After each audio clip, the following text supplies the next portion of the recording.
dear Prime Minister Gavrilitsa, dear Ambassador, ladies and gentlemen, dear guests who are here in the room of the Konrad-Adenauer-Stiftung, and ladies and gentlemen who are connected online. For the Adenauer-Stiftung, this is a great day, having the Prime Minister of Moldova here in our Europa-Forum. And it's a very difficult time. And that's why we are very thankful, Prime Minister Gavrilitsa, that you are honoring us with your visit.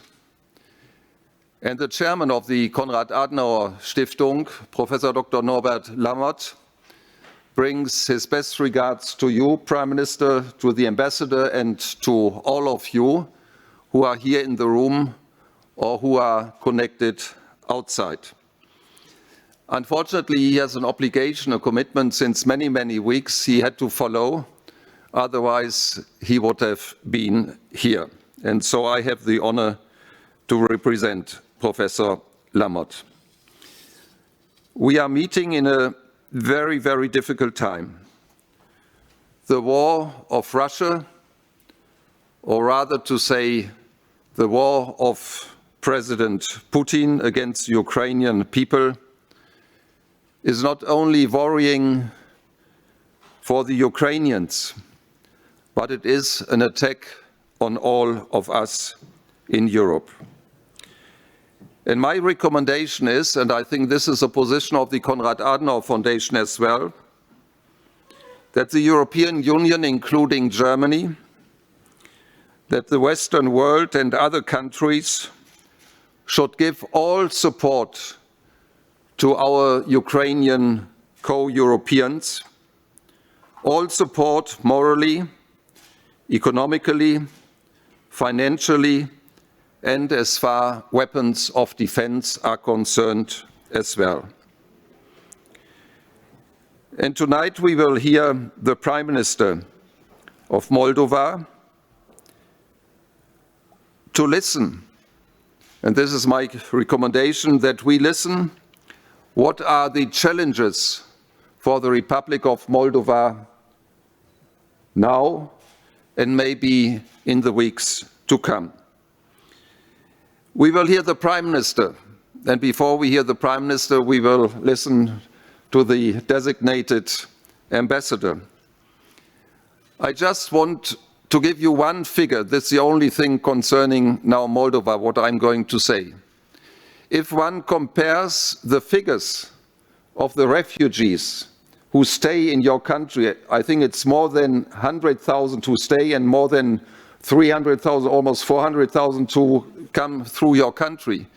If we think of those 100,000 and a little bit more, this would mean for Germany, if we compare the size of the population, more than 3 million refugees. And so we can understand what the challenge for Moldova is. And I have greatest respect, Prime Minister, from all what I have heard, how your compatriots deal with the refugees. And this shows the strength and the commitment that we as Europeans belong together.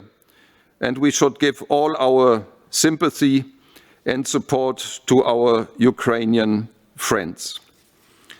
I understand that the President of Moldova, Madame Maia Sandu, has declared this day as a day of mourning. And I ask you to join me and to stand up and let us think of the victims of the war in Ukraine, and let us pray for them.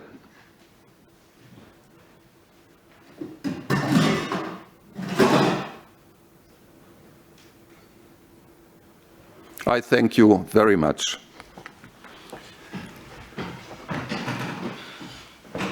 Certainly, the Prime Minister of Moldova is known to all of you.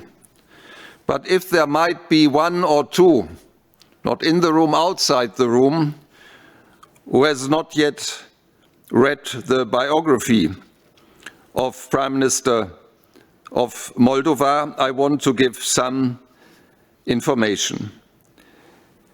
Natalia Gavrilytsa is Prime Minister of Moldova since the 6th of August 2021. She is an economist. She finished her studies, if I'm correctly informed, Prime Minister, in 2000 in international law at the Moldavian State University in Chisinau.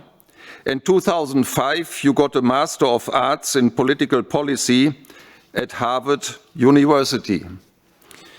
You have worked in the World Bank, and as a former member of the European Parliament, I was happy to get to know it. You worked in the European Union. You worked in your Ministry for Economics and in the Ministry for Education. And then you worked as a manager in the Oxford Policy Enterprise. And you lived for some time in London, and I was informed that your English is perfect, and that's why I am reluctant to speak in English today as well. And you have served as Finance Minister from 2019. So this is an excellent career, and I think the Republic of Moldova can be proud to have such a Prime Minister. And before I ask the Prime Minister to take the floor, I ask the designated ambassador to Germany, Aureliu Ciucoi, to say a few words of greeting. He has been a Prime Minister for some time as well. He has been Foreign Minister twice, and he has already been ambassador to Germany. He has been ambassador to Denmark, to the People's Republic of China, of Vietnam, and the United States. So, Ambassador, I ask you to take the floor, please.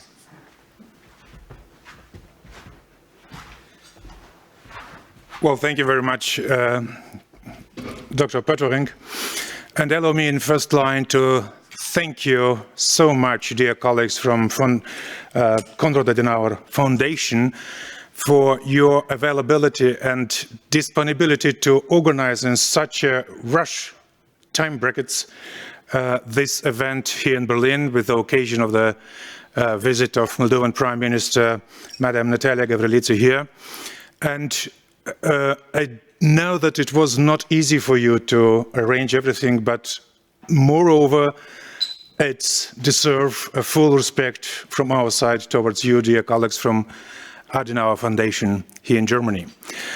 Bearing in mind that I remember very well that Konrad-Adenauer Foundation was permanently stand by Republic of Moldova, helping Republic of Moldova, especially after famous Twitter revolution from 2009 in the Republic of Moldova, when we firmly choose our pro-European way of developing country, of modernizing the country, of ensuring the respect of human rights, fighting corruption, and so on and so forth. And now we have a second chance in doing such.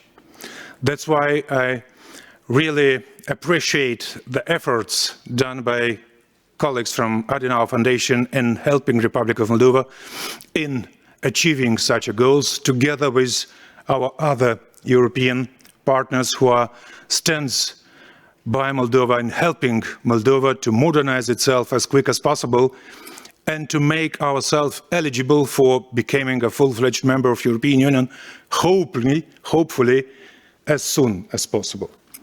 So I am not a fan of long speeches, but just one single moment which I would like to stress specifically.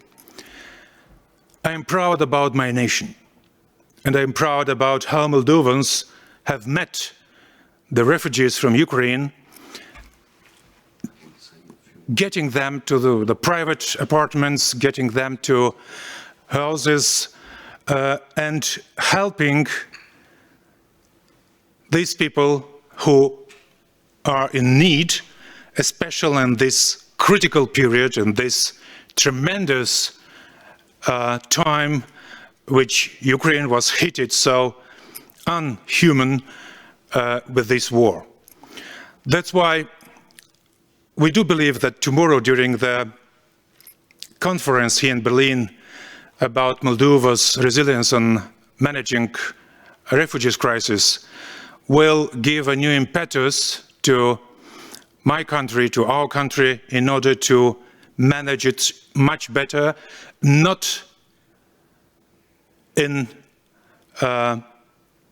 causing damages for other goals which has our foreign policy, namely continuing our pro-European path, continuing and strengthening democracy in the Republic of Moldova, continuing in implementation of needed reforms in our country. So thank you so much. Thank you again, Dr. Pottering, for everything you have done for Moldova. And as I have heard directly when we came, you have stressed that your heart belongs to Moldova too. Thank you so much.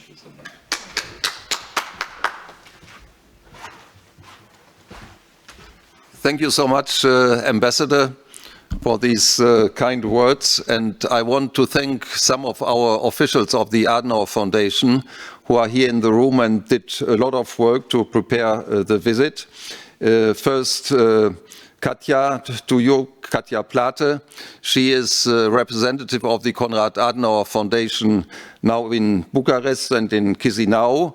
And the predecessor is Martin Sieg. He is here as well. And he is now an advisor to President Sandu.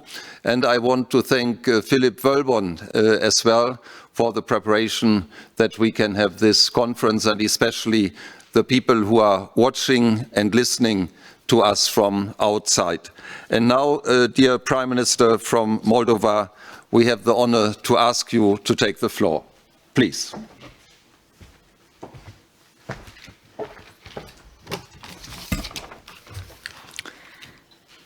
Thank you, Dr. Pottering, for these kind words and the introduction.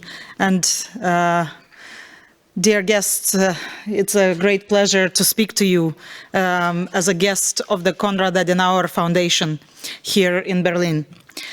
Allow me to, first of all, avail myself of this opportunity to express my profound appreciation for the contribution of the Konrad-Adenauer Foundation towards the consolidation of democracy, the rule of law, and civil society in the Republic of Moldova, as well as for the provision of invaluable expertise and advice to Moldovan institutions as we strive to promote good governance with strong institutions and a resilient economy on our path towards European integration. The people of Moldova have, during the past 2 years, sent a clear message with a view the future of our country is within a strong and united Europe as part of the free world. It is the responsibility of the government that I have the honor of leading to deliver on this promise that we made when we asked for people's trust, that we are going to modernize our state, fight against corruption, create economic opportunities, and raise living standards, and in doing so, bring the Republic of Moldova closer to our aspiration to become a full member of the European Union. As I think all of us, I am deeply saddened that we have to meet under such tragic circumstances. The war in Ukraine has brought about death and destruction, which we thought were no longer imaginable in the civilized world. We saw the terrible, terrible atrocities in Bucha and other towns. And as you mentioned already, Dr. Pottering, the President Maia Sandu declared today a day of mourning for the victims of war.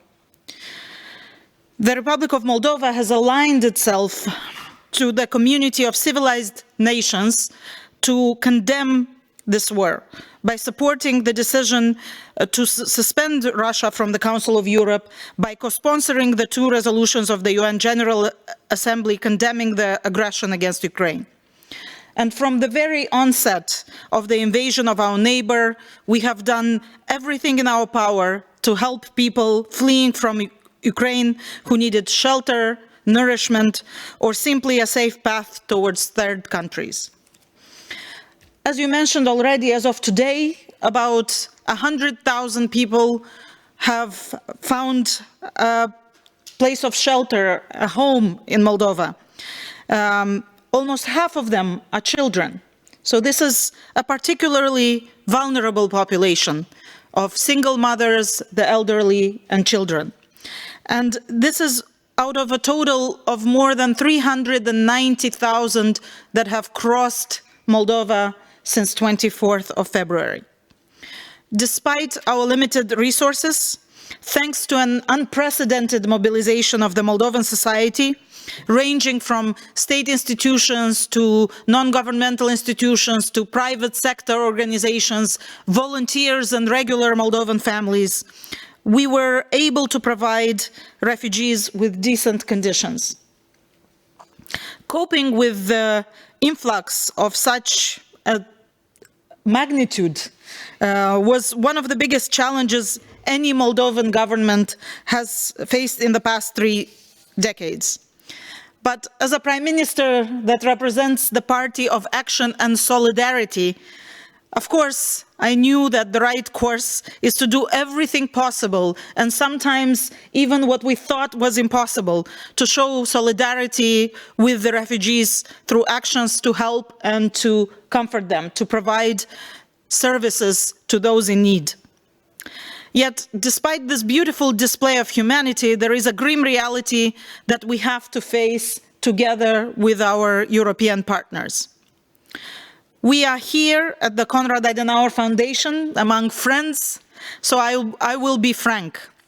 Never since independence has the Republic of Moldova faced such uncertainty regarding both its present and its future. Even before the war began, we had been battling the consequences of the COVID-19 pandemic, which were further exacerbated by skyrocketing energy prices and inflation. And I know that many European countries are facing the same type of problems. But just to give you an idea about the magnitude of these problems for a country with limited resources like Moldova, the price of gas has increased 360% since last September. And even prior to the invasion, inflation has already reached 18%. More than 25% of our households actually spend about a quarter or 25% of their income on energy resources. So the nature of consumption is such that our households, our families, are less resilient to the consequences of the pandemic, to the crisis of inflation, and now to this terrible war that actually exceeds all of these crises taken together. So now we also have to deal not only with the refugee influx and the security risks that are posed by a war at our borders, but also with the social and economic fallout of the conflict. Interrupted supply chains, an anticipated reduction in remittances, food security risks, hybrid threats, and especially a further rise in prices, which will put further strain on our households in a quarter where more than a quarter of the in a country where more than a quarter of the population lives in poverty. There are grim prognoses about the evolution of our economic growth and about how this will impact poverty in Moldova. When speaking about these rising prices, a special mention needs to be made about the energy sector. The Republic of Moldova is one of the most vulnerable countries in Europe in terms of the security of energy supply and energy prices. We are the only country in Europe, the gas imports of which are 100% dependent on one source, and that is Gazprom. We truly need an urgent revision and adjustment of the existing energy policy, and above all, significant investments. We are glad to hear about the EU proposal for a common purchase platform for gas, LNG and hydrogen, to which the Republic of Moldova would also have access. We expect this would mean common gas purchases and wider gas security mechanism by hedging the risk and price over the summer. However, more discussion is necessary to see how a country like Moldova could benefit from this platform, perhaps by considering a solidarity fund to help deal with the prices that are unaffordable for our households and for our economy. I would also like to add that electricity is perhaps even a more problematic issue. If in terms of gas, we have a large concern about prices, if we talk about electricity, we have no alternative deliveries from Ukraine and the Transnistrian region. Because despite having joined the continental European power system, there is as yet no interconnection, no physical interconnection with the electricity grid in Romania, with high voltage lines. This is why these interconnection projects are a priority for us, and they will help us to avoid any crisis and provide more availability of electricity resources. But of course, this is not a short-term solution. This requires time. And if we talk about procurement of electricity from other sources, then again, we are looking at the potential of a fourfold increase in prices for our households. So if I am to sum it up, both in terms of its refugee influx and in terms of the social and economic consequences of the war, Moldova is actually the most vulnerable among Ukraine's neighbors, and we do not even have a security umbrella to rely upon. In the 8 months that my government has had the trust of the people, we had to declare an emergency situation 3 times. This is the 3rd time we are acting under an emergency decree. Yet, I want to tell you that this has not weakened our resolve to implement ambitious systemic reforms, as we promised to our citizens. We are working on restoring the independence and integrity of the judiciary, while also enhancing the fight against corruption. We have began the process of external evaluation of judges and prosecutors with the help of our European partners. We have made significant reforms in regulatory authorities, including in the Competition Council, the Council for the Audiovisual. But of course, our state capability is constantly being challenged by the crises that we find ourselves in. So our fight against corruption is now being hampered by regional instability. And it is no secret that in such a security environment, the threat posed by corruption is even greater than before.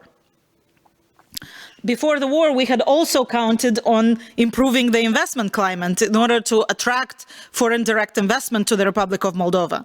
Consolidating the rule of law is, of course, essential in this regard, but enterprises may now still delay investment decisions, given the risk of further spillovers of the war. And the government also has to be prudent regarding public investment, since we have to divert resources inter alia for infrastructure in order to cover the costs of the refugee crisis and provide additional social assistance packages due to the economic and social consequences of the war. So our request to join the European Union actually comes as a natural path from the path of reforms that we have chosen. We had the association agreement, the free trade agreement, and we have always intended to move towards the democratic values, the human rights values, rule of law and independence of the judiciary, which actually serve as a basis for prosperity and as a basis for the potential for each individual to live freely. And in these difficult times, this perspective is actually a very important signal that, we can deal together as a team. And if we do our homework, we know that this will not be easy, we know that this will take time, but it is very important to know that if we deal with these difficult times, if we go on the path towards reforms, then there is that perspective, there is that light at the end of the tunnel for the people in our region. It is no secret that we need help if we are to maintain political, economic, and social stability. And that is why we are very grateful for the initiatives of our friends in Germany, France, and Romania to organize an unprecedented and very quick donors meeting here in Berlin. I am often asked, what kind of support does Moldova need at this time? The answer is, in essence, quite simple. We cannot afford to cover the costs for this vortex of crises we are mired in from our state budget. And I think this doesn't necessarily come as a surprise. Think about the additional costs that Western countries are facing, and then consider the fact that Moldova has the lowest GDP per capita among all countries in the European continent. Last summer, we had just begun what we had hoped would be the beginning of the journey towards this prosperity and convergence. Now this path has been brutally interrupted by an unjust and unjustifiable war that takes place at our border. So more than ever, we need the help of our Western partners to ensure that we remain part of the free world. We need quick, flexible, and comprehensive aid mechanisms, including in the form of additional support to the budget in grants. We realize that this requires a leap of faith from our partners, yet we stand ready to commit ourselves to full transparency for every single cent we would receive and for using this money for the benefit of our people and to further reforms. If we think about the period after the Second World War, the Marshall Plan helped Western Europe rise to prosperity. The German economic miracle is a testament to its success, as we all know. But the Marshall Plan was also, in effect, an investment in the success of liberal democracy, as opposed to the failure of autocracy in the communist East. The Marshall Plan was the prerequisite for the resilience of the free world. And it is precisely resilience that we are striving for in the Republic of Moldova. We want to help our households, our companies, especially small and medium enterprises, to become more competitive, more sustainable, more digitally savvy, and more prepared for ensuring green transformation as the rest of Europe. We need to enhance our energy security and improve our energy efficiency. To this end, massive investments and robust measures for energy efficiency projects in public buildings, residential buildings, and industry will be required. And through more extended use of renewable energy sources, we will not only be able to reduce our vulnerability, but also to provide a key contribution to a cleaner environment and to fight against climate change. We have to make sure that we are no longer dependent on volatile supply chains, logistics networks, and export markets in the agricultural sector.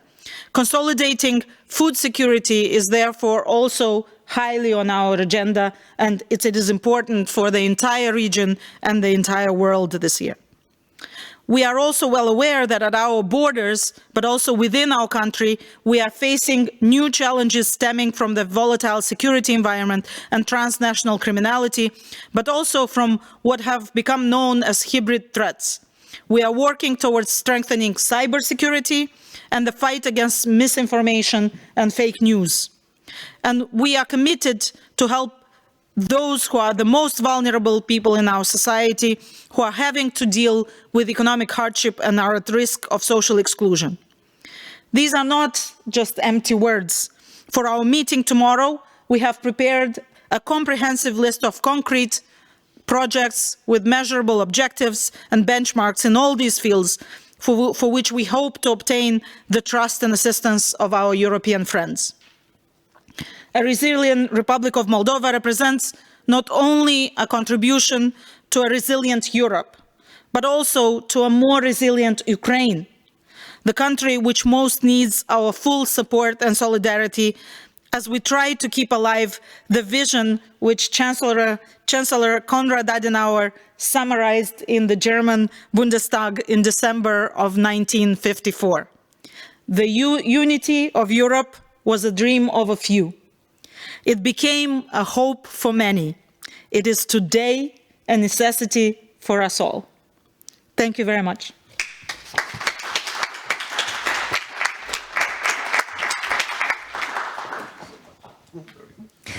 Thank you. Thank you very much, Madam Prime Minister, for your speech and the elaboration on the difficulties the Republic of Moldova is facing due to receiving the Ukrainian refugees with wide arms. I do know that a lot of Moldovans, or the most refugees, were received by Moldovans in their private homes, and the vast majority, and which is a beautiful thing to do. And so I want to thank also Moldovans at this occasion for the big heart that they are proving and the embodiment of European ideals in that sense. So thank you very much for that. You have talked about how difficult or in which difficulties the situation is putting the Republic of Moldova. There's a pressure on prices. Already was a pressure on the households. I am wondering about the big diaspora of the Republic of Moldova. I do know there's a big diaspora in Western Europe, also in the United States, but have there also been Moldovans in Ukraine or in Russia? What is their situation? What challenges are ahead in that perspective? Thank you very much. Indeed, I want to say that I am very proud of the way that the Moldovan society reacted to the refugee crisis. I think the speed and the magnitude of it was more than anybody expected, and we couldn't have been able to handle this efficiently without the solidarity of the people. 95% of the refugees are actually in private accommodations, and 70% of the refugees are in the capital, Moldova, in Chisinau. So this gives an indication of how this is handled within Moldova. The diaspora also contributed. We've seen a lot of support. But indeed, one of the ways in which this crisis can affect Moldova economically is through a fall in remittances from the Russian Federation. We have workers in the Russian Federation who we expect some of them will return to Moldova or leave. We are seeing some increase in requests for passports and documents. So we are already seeing the early manifestations of this process. And, you know, we have seen that already post 2014. So some of the Moldovans who worked in Russia already returned home or went to work in European countries. But we still have about $300 million in remittances from Russia, and this will be one of the channels through which this will affect us. Thank you very much. So I would like to give the occasion as well to the people present. Do we have any questions from the audience?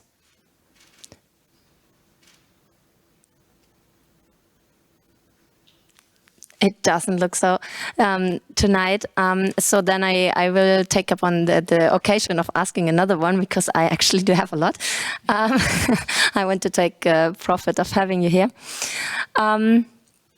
Madam Prime Minister, we know that most of the refugees are women with children or elderly persons. How does this put, in which way can the Republic of Moldova help these children to cope with the traumatic events they have witnessed, the difficulty of the situation, getting ripped out of all their social network, their school classes? Is there a possibility you can help them yet? Certainly. I want to say that from the very first days after the 24th of February, we have activated our emergency situation committee and have taken decisions, in the beginning almost every day to respond to what we're seeing on the ground. And, we quickly took decisions about documentation and easing the passage through the borders. We, discussed about protocols for unaccompanied children, for example, and how, they are being implemented. But we also took decisions already on, how these people could be integrated in a way to help them deal with the situation they're in. So, for example, we have adopted a very simplified procedure for getting in the labor force, so for getting a job for Ukrainian refugees. And just last week, I was visiting a Moldovan school that had been recently renovated, and I saw already two refugee women working in that school, which previously had vacant positions. We also took a decision to integrate children into the schooling process, and we already have about 200 children who participate in the education system at different levels. So some of them can only audit the classes for now, but we will be evaluating this and then taking appropriate decisions to integrate these children. Also, very, very importantly is the provision of mental health services and psychological support, both for the women and for the children. So we are working with some of our international partners. So, for example, UNICEF has opened centers near the borders where they can provide some services and also information about psychosocial support. But also, importantly, I have to say here that it's amazing that many refugee children told me that they continue to study online. Their teachers in Ukraine, despite these very, very difficult situations where, they may be in locations where it's not that safe, and yet they dedicate their abilities and their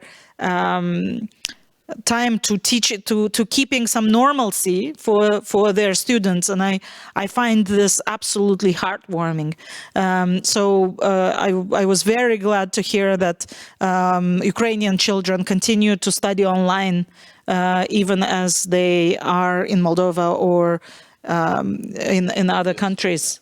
And I also know that the Ukrainian diaspora and the Ukrainian refugee community is also mobilizing to provide these activities that would help women and children feel safe and also feel supported in their trauma and in their anxiety. So I think these services are very, very important, and part of our request to our partners is to help us provide these services as best as possible. Thank you very much. You have also briefly touched upon that some Ukrainians have been already integrated in the Moldovan labor market. You mentioned some teachers who took up teaching positions. I do know that the Republic of Moldova has developed in the last years a quite big attractiveness towards foreign investment. So I do remember the free economic zone and belts, but there are also a lot of other places, and I do see a very vibrant and lively creative industry as well in Chisinau. What are the challenges for the enterprises and the investment, and what can the government do to help them to come to Moldova, stay in Moldova, and keep their business there? You know, first let me just say that you know, we have the focus of this event on Moldova, and you know, I want to make that statement that it's very clear that, you know, Ukraine needs our support, you know, and Ukraine is in a much more difficult position. But if we are to talk about Moldova, then, you know, some of these issues are important because they are also resilience and security issues. You know, if we lose the resilience of the Moldovan households, the Moldovan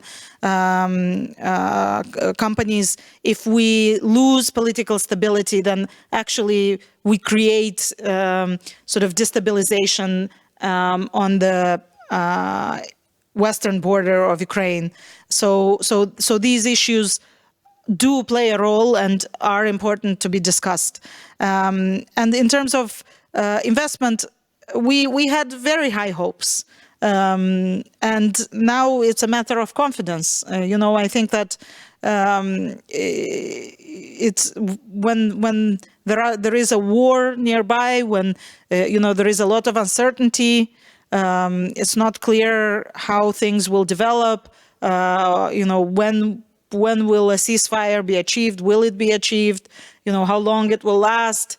Then we ultimately have a big confidence issue. So we are trying to counteract this by sort of proper information, by sort of government decisions that are coming in a timely manner, that are reassuring, that would be reassuring for the companies. But of course, you know, we need to double down on our efforts, you know, to develop financial instruments, to have a predictable and good fiscal policy, to concentrate on deregulation, which we were working already on, but now is becoming even more important, you know, to remove any impediments that are in the way of investment. Thank you so much. So for concluding, I want to remember that it was 30 years ago, in the end of April, that Germany and the Republic of Moldova signed a friendship agreement. And you said it's a matter of confidence. So I think friends can have confidence into each other. Germans into Moldovans, Moldovans into Germans. We all as Europeans into each other. And I think this is basically the best fundament of overcoming this crisis and to move forward from this very, very difficult situation we are now in. So I do hope we have your confidence, and I thank you very much for coming here and being in Berlin tomorrow. I hope it will be a good conference and that the German, French, Romanian initiative together with Moldova will bear a lot of fruits tomorrow. So I wish you all the best, and of course the Republic of Moldova. Thank you very much for being here with us at the Konrad-Adenauer Foundation tonight and providing us all these insights and information. Thank you. Thank you very much. I think that this solidarity and unity in Europe is actually the key to overcoming to stopping the war and to overcoming the consequences for everyone. We are very happy about the continuously increasing level of our political and economic cooperation with Germany.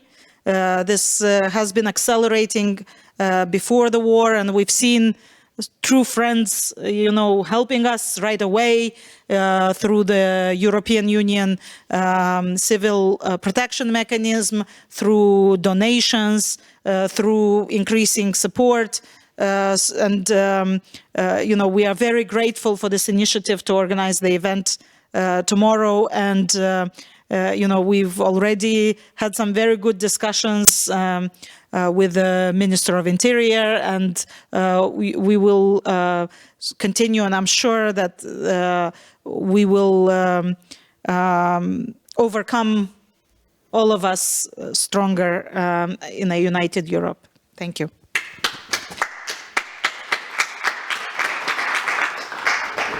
Thank you very much. I have to respect to you, so you were a great speech.